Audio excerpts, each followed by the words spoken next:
What's going on, y'all? It's your boy Ken Freeman. Another episode, Prolific Minds Podcast. You see me up there, Prolific Minds Podcast. It's been way too long. It's been a minute since I did a video.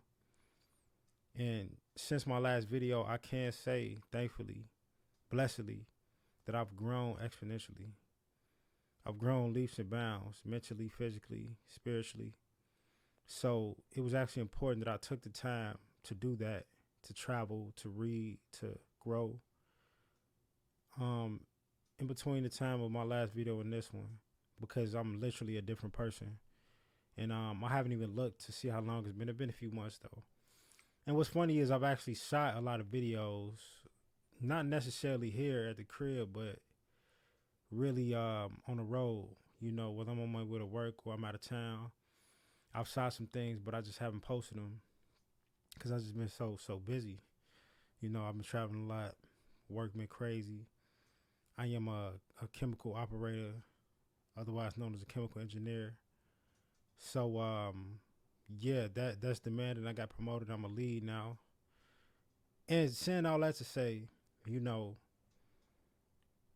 it's been a lot going on since my last video, and what I found out from then to now, which is very important, very deep, is that life is not real. You know, life is not real. It's not concrete. It's not as tangible as we think it is. It's very fleeting. I think that's understandable because we know that we only here for a split of a second. If you think about how long the Earth been around, you live 80 years versus 4 billion years. How important is it really? You know what I mean? Because you know they say the Earth is about 4 billion years old. But that's the thing though. It's like that's what I found out, man. This life is not real, and I'm gonna get into that. And if you are seeking spiritual truth and just you know universal truth, you will stay to the end of this video, which is not gonna be too long. And you'll get an idea on what I'm saying.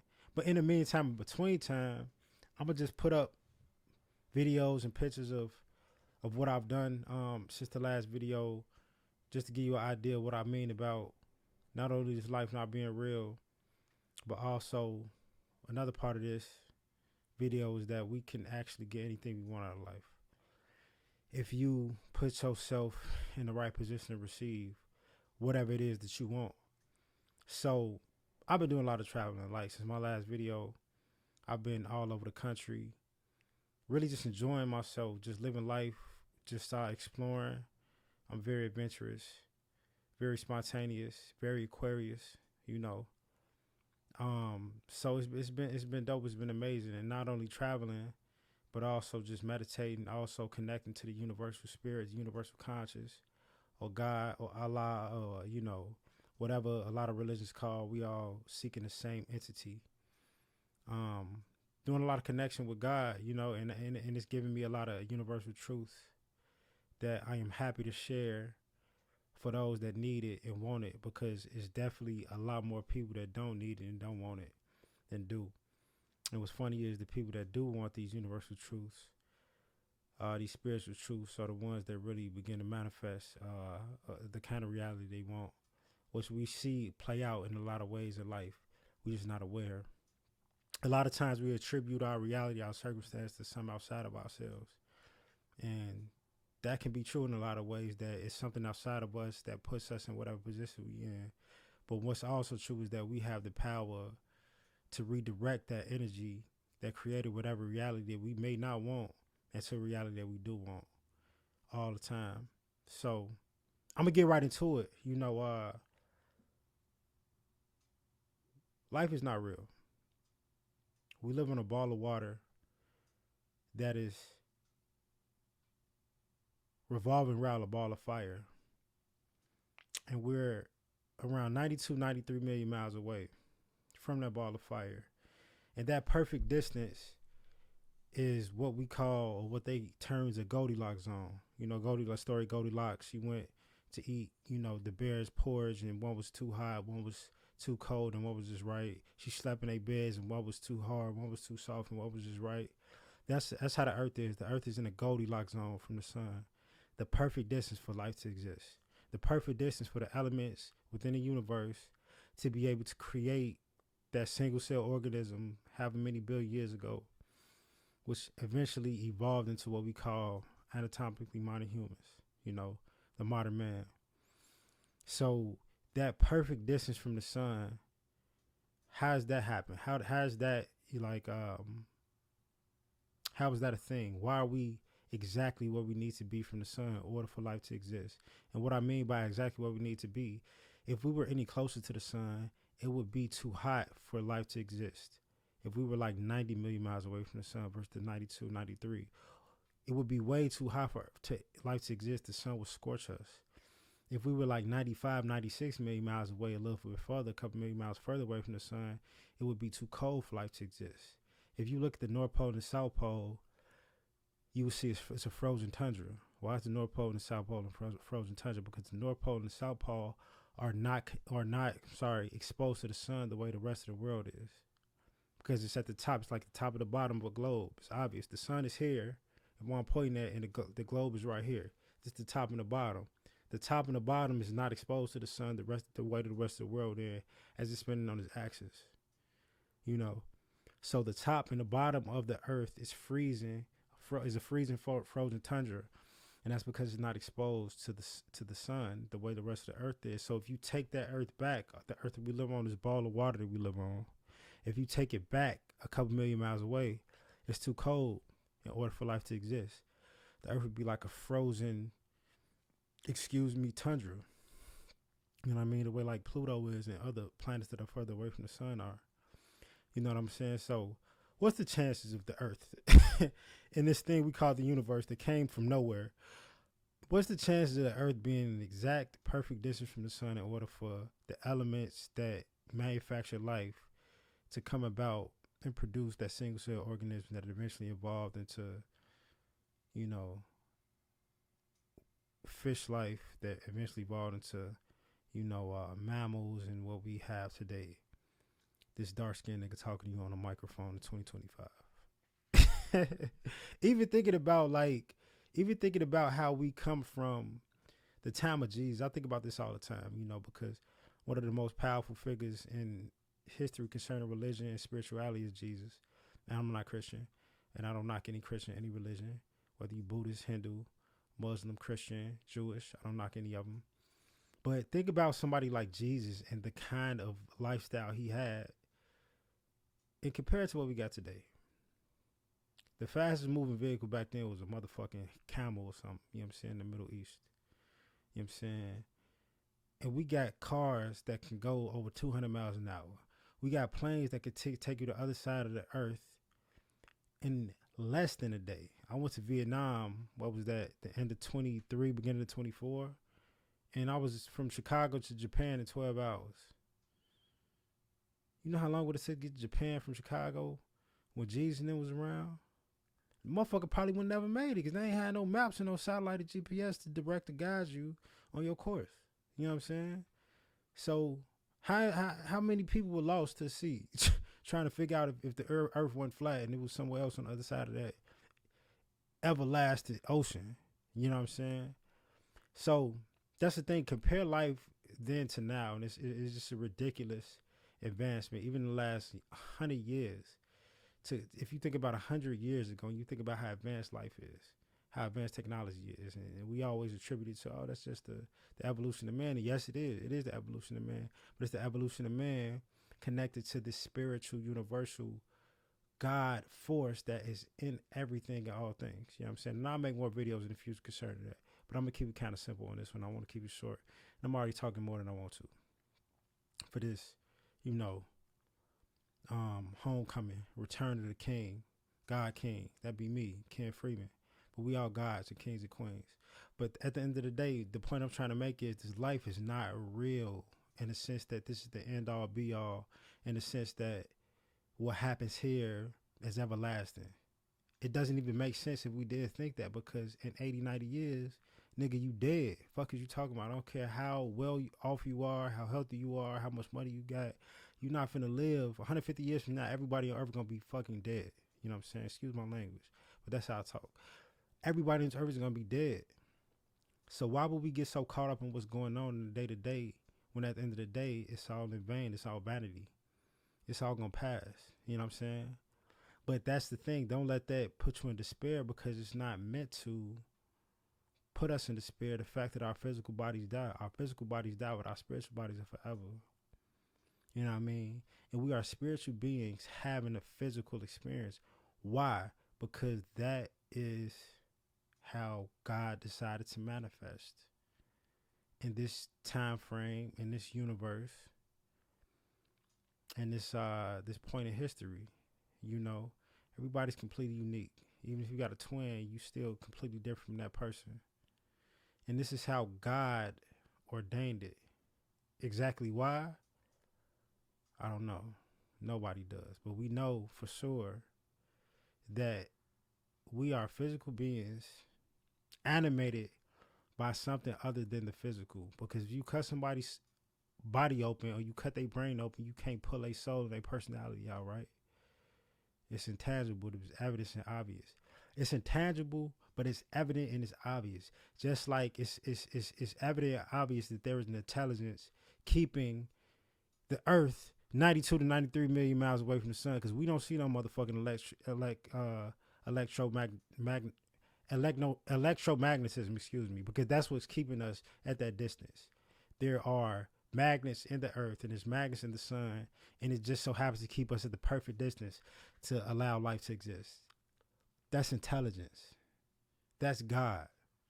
And just like you don't tell your heart to beat, or your lungs to breathe, or your red cell to fight, or to fucking like blood clot and heal a wound, you don't tell your white cells to fight off diseases. You don't constantly do any of that. There is an invisible, evident intelligence at play on the grand scheme of things, like within our solar system and the universe, and even on small scale of things like within our bodies, and in nature and life. Who tells a plant to grow? I got plants in my living room right now where I accidentally moving too fast or trying to move my plants. I done broke a leaf off.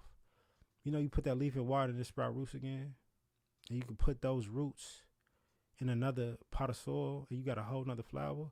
Who in the fuck is telling the plant to do that? You know what I'm saying? Like who is doing this? Who is saying this? There's an invisible intelligence that is evident, that is at work, and it's so palpable, and it's right in front of us. But we get so blinded by this physical shit because we've been brainwashed to believe that the physical world is real. It's not. The physical world is not real. It's not. The spiritual world is real. The spiritual world is the most important. You know what I'm saying? But while we're here having this physical existence, we're supposed to enjoy it. We're supposed to make the most out of it. We're supposed to create beauty and good. That's a such thing, that's a such thing that it is important for us to create what we want and to attract what we want. And all of us want good things. You ain't gonna interview nobody, ask somebody, and they say, "Yeah, I want a fucking miserable, horrible, struggling, lacking life." Everybody want abundance. Everybody wants to do well. Everybody wants to be blessed. And we got the ability to manifest that. So keep that in mind all the time. And while we are here to enjoy it. We are here to make the most of it. We are here to place our stamp in history, but it's not the end all be all. Don't get too caught up in trying to, make a difference and then be afraid that you don't have enough time to do it because we're going to die one day. You live in freedom. You live in prosperity and abundance because the spirit is forever, and that's what's driving you. That's what's animating us. You know what I'm saying? But check this out, though. Another thing that I found out on my spiritual journey in between my last video and this one is that it is very important to use the spirit to enjoy life, because we're here for a reason, right? God wouldn't manifest its spirit into this physical reality if it wasn't for a reason. We're here to enjoy life. That's why we got art. That's why we got culture. That's why we got music. That's why we got movies. That's why we got some of the most beautiful man-made structures around the earth. You know what I'm saying? That's why we got fashion. You see the fitteds. I got a lot of snapbacks, and I don't care about people being judgmental with that. I'm 32 years old. What the fuck I want to wear? I see the video of Shorty, one of the Castanet people with the little Rodney son. He funny as hell. He told me, you got a snapback in 2025 game? Fuck is you doing? I'm like, damn, I got a lot of snapbacks. I bought a couple this year. You know what I'm saying? But I'm a grown ass man. I wear what I want to wear. And I'll be fly. But that's the thing though, like, that's a part of life too. You know what I'm saying? We are here to contribute. We are here to put like, you know, excitement and wonder to other spirits. You know, we are here to help each other and to feed off each other and to add to one another. So that's why it's important to, you know, to connect with your fellow man. It's important to travel and see the world and see how other cultures are and see, you know, different music, different cuisines, different art, different neighborhoods, different ways of living. Is very important because that's all God too. You know what I'm saying? We all connected. So it's always important to get familiar with every part of God. You know what I mean? But yeah, though, it's like, you know, we are the master of our fate, you know, the captain of our souls, and you know, everything you want in life, you can get it if you align yourself within the right frame. You know what I'm saying? And all of my videos are not gonna be on this. You know, it's gonna be about traveling and enjoying life and experiencing, you know, different things, adventurousness. You know, being spontaneous. I'm going to see K Dot in 2 days for his first Grand National, you know, stop, you know what I mean, in Minnesota. Gonna be front row with that. Definitely gonna make a video about that, doing things like that. Going to Mexico next month, you know what I'm saying? I'm going to Miami next week, actually. Miami next week, Mexico next month. You know, and that's what life about as well. You know, enjoying life, seeing life at its fullest potential, which is all within our realm of creativity. We can really create any and everything we want in this life, man. It's just up to us to connect with that frequency and make it happen. You know what I'm saying? No matter where you from. I'm from a poverty stricken neighborhood of Chicago. I ain't even supposed to be here. You know what I mean? I just had, you know, I just had a remembrance of my brother today that got killed a year ago today. Well, yesterday now, April 15th. You know what I'm saying? His spirit is forever. He's not gone. But you know, you got to be thankful and grateful that you can still reach somebody or teach somebody or show somebody a different perspective. You know what I'm saying? Despite any bullshit you might have went through, despite any trials and tribulations, which are all losses that could be used as lessons if we paying attention and we receptive enough to see, you know, the light and dark. So yeah. I definitely went a little longer than I wanted to, but you're gonna be hearing a lot from me more consistently, and I'm going all over the place. I love hip hop. There's gonna be a lot of hip hop on my channel. I love traveling. There's gonna be a lot of traveling on my channel. And the thing I love the most is elevating and growing. It's gonna be a lot of growth and development and prosperity and abundance on this channel. And as much as you tune in and we connect and we collab, you hit that like button, you hit that subscribe button, we can manifest this with each other, because any and everything you want in life, any and everything you want in life, is here for the taking. In this, you know, snapshot of time we got within the realm of you know, the universe. So once again, it's your boy Ken Freeman. My first video in a long time of many coming soon. Next video, you'll see K Dot and SZA front row at US Bank Stadium. You know what I'm saying? K Dot is the GOAT. I did a video on that before. Drake out of there. I ain't gonna say nothing negative because I'm doing my best not to be negative. And I ain't just jump on the bandwagon with Doc, got on his bumper. I saw Drake way before the battle, or way before the beef, and I was like, I can't fuck this nigga no more. Canadian suburban kid trying to act tough. I can't do it. But yeah, though, Doc coming next video. Y'all be quiet. Y'all be cool. Like button, subscribe button. If you got the capacity to stay this long, you in good hands. All stay. That's why I got the red on. You see my mentality. You know how we coming. That's Kobe right there. Bing. Y'all be quiet. Y'all be cool. Take it easy.